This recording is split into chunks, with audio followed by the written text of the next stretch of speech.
वाल्मिक कराड यांना मोठ्या प्रमाणावरती संपत्ती जमवली आहे।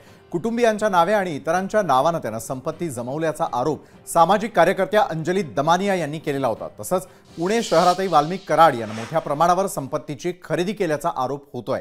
त्याचवेळी त्यांना पुण्यातील पिंपरी चिंचवड महानगरपालिकेचा मिळकत कर थकवल्याचा प्रकार समोर आला। पिंपरी चिंचवडच्या पार्क स्ट्रीट या उच्चभ्रू सोसायटीतील वाल्मिक कराड याचा फ्लॅट आहे।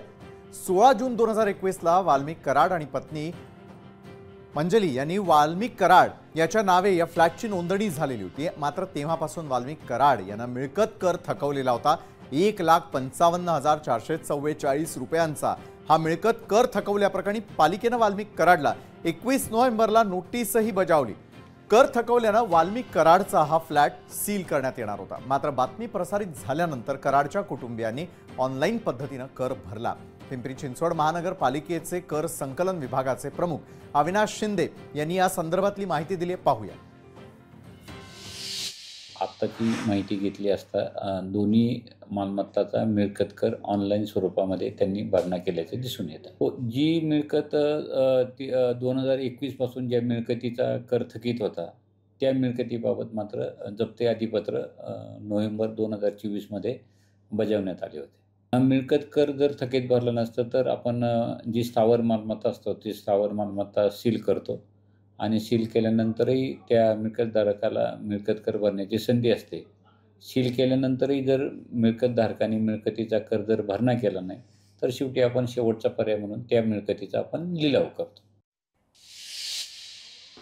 तर वाल्मिक कराडच्या पिंपरी चिंचवडमधील आलिशान फ्लॅटबद्दल अधिक माहिती देण्यासाठी आपले प्रतिनिधी अमोल धर्माधिकारी आपल्यासोबत न्यूज प्लॅनेटमध्ये यावेळेला जोडले गेले आहेत।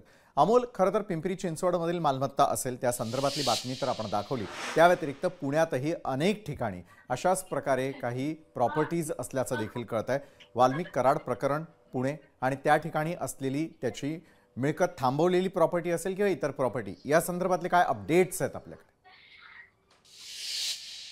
विशाल सर, खरं तर वाल्मिक कराड याचं हे जे मायाजाल आहे, म्हणजे संपत्तीचं मायाजाल ज्याला आपण म्हणूया, ते फक्त बीड पुरतच नाहीये, तर ते राज्यातल्या अनेक भागांमध्ये पाहायला मिळते आणि प्रामुख्यानं पुणे जिल्ह्यामध्ये सुद्धा मोठ्या प्रमाणात वाल्मिक कराड आणि त्याच्या इतर साथीदारांच्या नावांची जी संपत्ती आहे ती सुद्धा पाहायला मिळते। सातत्याने सुरुवातीला सुरेश धस यांनी आरोप केलेला होता की पुण्यातील मगरपट्टा सिटीमध्ये वाल्मिक कराड याचा एक आलिशान फ्लॅट आहे, जवळपास संपूर्ण 6वा मजला आहे तो त्याच्या नावावर आणि त्याच्या साथीदारांच्या नावावर आहे, ज्याची किंमत जवळपास 15 कोटींच्या पुढे असल्याची सुद्धा माहिती आहे। आणि नुकतंच पुण्यातल्या मध्यवर्ती भागातल्या असलेल्या फर्ग्युसन रस्त्यावरची कुशल वॉल स्ट्रीट ही जी इमारतीचं काम सध्या सुरू आहे, कमर्शियल ही इमारत आहे आणि याच इमारतीच्या 6व्या मजल्यावर सुद्धा वाल्मिक कराड त्याची संबंधित असलेली दुसरी पत्नी, म्हणजे ज्याचा आरोप केला जातो की वाल्मिक कराड यांची ही दुसरी पत्नी आहे जाधव नावाची, त्या व्यक्तीचे सुद्धा 2 ऑफिस या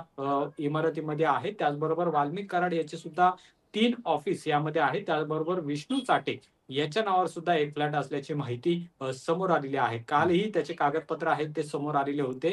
या संपूर्ण इमारतीतले जे 6व्या मजल्यावरचे गाळे वाल्मिक कराड आणि त्याच्या इतर साथीदारांच्या नावावर आहे, त्याची किंमत जर आपण पाहिली तर एका ऑफिसची किंमत जवळपास 5 कोटींची आहे आणि ही सगळी ऑफिसची किंमत आपण पाहिली तर जवळपास 40 कोटींच्या घरामध्ये आहे। आणि त्यामुळे इतकी संपत्ती नेमकी वाल्मिक कराड याच्याकडे कुठून आली, त्याच्या साथीदारांकडे कुठून आली, हा सगळ्यात महत्त्वाचा प्रश्न आहे। आणि दुसरीकडे आज पिंपरी चिंचवडमध्ये आलिशान इमारतीमध्ये सुद्धा त्याचा एक फ्लॅट असल्याचं समोर आलेलं आहे। त्याच्या आणि त्याच्या पत्नीच्या नावावर हा 601 क्रमांकाचा जो फ्लॅट आहे तो असल्याचं समोर आलेलं आहे। या फ्लॅटची किंमत आता जर बाजार भावाने आपण पाहिली तर ते जवळपास 1 कोटींपेक्षा जास्त असल्याची सुद्धा माहिती आहे।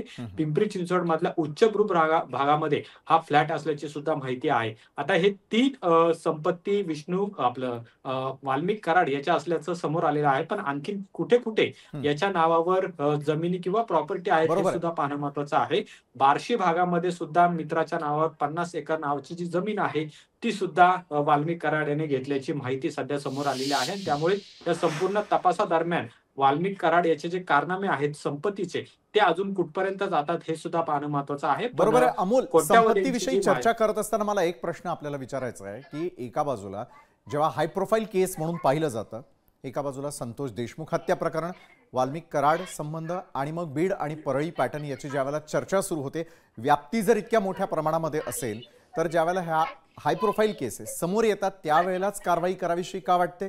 जोपर्यंत हे सगळं समोर नाहीये तोपर्यंत जर तुमच्या प्रॉपर्टीज असतील तर त्याचे टॅक्स थकवणं असेल किंवा त्या प्रॉपर्टीज खरोखर कुणाच्या नावावरती आहे या संदर्भामध्ये सर्व अधिकारी जे आहेत ते नेमकं काय करत असतात असाही सवाल उपस्थित होताना दिसतो. नक्कीच संतोष देशमुख यांचं जे हे प्रकरण सगळं घडलेलं आहे आणि हे प्रकरण सध्या देशभरामध्ये सुद्धा गाजू लागलेलं आहे आणि त्यानंतर आता वाल्मिक कराड याच्यावरती कारवाई करत असताना त्याच्या संपत्तीवर सुद्धा कारवाई केली जाते. पण याआधी सुद्धा वाल्मिक कराड याचे जे कारनामे आहेत ते उघड झालेले होते. मात्र तशी कारवाई आहे ती प्रशासनाकडून पोलीस प्रशासनाकडून झालेली नाही असं आपल्याला दिसते आणि त्यामुळेच संतोष देशमुख यांचं हत्या प्रकरण असेल किंवा मग पवन चक्की प्रकरणामध्ये त्यांनी जी खंडणी मागितलेली आहे हे सगळं प्रकरण असेल. हे प्रकरण ज्यावेळेस विरोधकांनी उचलून धरलेलं होतं तिथल्या स्थानिक लोकप्रतिनिधींनी उचलून धरलेलं होतं त्यावेळेस खरं तर वाल्मिक कराड याची जी कुंडली आहे ती आता समोर आलेली आहे. पण या संपूर्ण काळामध्ये या आधीच्या काळामध्ये वाल्मिक कराड याने जिथे जिथे प्रॉपर्ट्या घेतलेल्या आहेत त्या खरंच अधिकृतपणे घेतलेल्या आहेत का किंवा ज्या प्रॉपर्ट्या घेतलेल्या आहेत त्यांचा कर भरलेला आहे का नाही हा सुद्धा महत्वाचा प्रश्न आहे. आज जेव्हा बातम्या प्रसारित झाल्या त्यावेळेस पिंपरी चिंचवड मधला त्याचा जो फ्लॅट आहे त्याचं जे कर थकलेलं होतं ते त्यांनी ऑनलाईन पद्धतीने कुटुंबियांनी भरलं असं आता कर संकलन अधिकाऱ्यांनी सांगितलेलं आहे. पण याच अधिकाऱ्यांनी याआधी ही वसुली का नाही केलेली आहे हा सुद्धा प्रश्न आहे. अधिकारी आणि त्यांचं कार्य यावर देखील प्रश्नचिन्ह या निमित्तानं उपस्थित होतं कारण ज्यावेळेला सर्वसामान्य व्यक्ती असं काहीतरी करतो त्यावेळेला नोटीस असेल किंवा कारवाईला सामोरं जावं लागतं. मात्र हाय प्रोफाईल केसमध्ये ते का होत नाही याकडेही आपलं लक्ष असेलच. धन्यवाद अमोल आपण दिलेल्या सविस्तर माहितीसाठी. लोकशाही मराठी ऐका, पहा, जागरूक रहा.